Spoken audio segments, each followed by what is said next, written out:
Recent days தான் serial lovers எல்லாருமே ரொம்ப ஒரு குழப்பத்துல இருக்க ஒரு விஷயம் அப்படின்னா அது கெட்டிமேளம் சீரியல் முடிய போகுதா இல்லையா அப்படிங்கிற ஒரு கேள்விதான். ஏன் அப்படின்னா சோசியல் மீடியால நிறைய பார்த்திருப்போம், கெட்டிமேளம் சீரியல் முடிய போகுது அப்படின்ற மாதிரி 3 சீரியல் ஜீ தமிழ்ல முடிய போகுது, அதுல கெட்டிமேளமும் ஒண்ணு அப்படின்னு போட்டதுமே ஃபேன்ஸ் எல்லாம் ரொம்ப ஷாக் ஆயிட்டாங்க, ரொம்ப அதிர்ச்சி ஆயிட்டாங்க.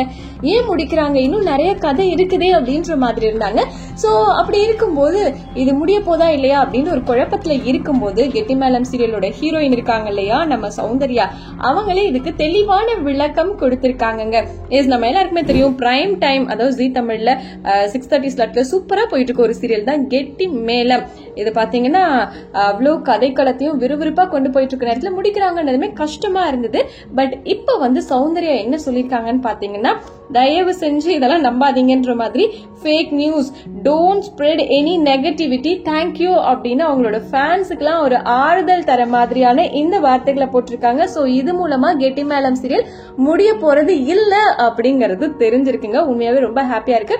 அஞ்சலி ரோல்ல நம்ம சௌந்தர்யா சூப்பரா பண்ணிட்டு இருக்காங்க. அவங்களே இதுக்கு ஒரு கிளாரிபிகேஷன் கொடுத்ததுக்கு அப்புறமா வேற என்ன கவலை அப்படின்ற மாதிரி தான் இருக்குது. சோ எஸ், ஜீ தமிழ்ல கெட்டிமேளம் சீரியல் முடியல அப்படின்ற ஒரு சூப்பரான நியூஸோட தான் வந்திருக்கேன். சோ எஸ், இத பத்தி நீங்க என்ன நினைக்கிறீங்க? கெட்டிமேளம் சீரியல் முடிக்கலாம் நினைக்கிறீங்களா இல்ல வேணாம்னு நினைக்கிறீங்களாங்கிறத கமெண்ட்ல சொல்லுங்க.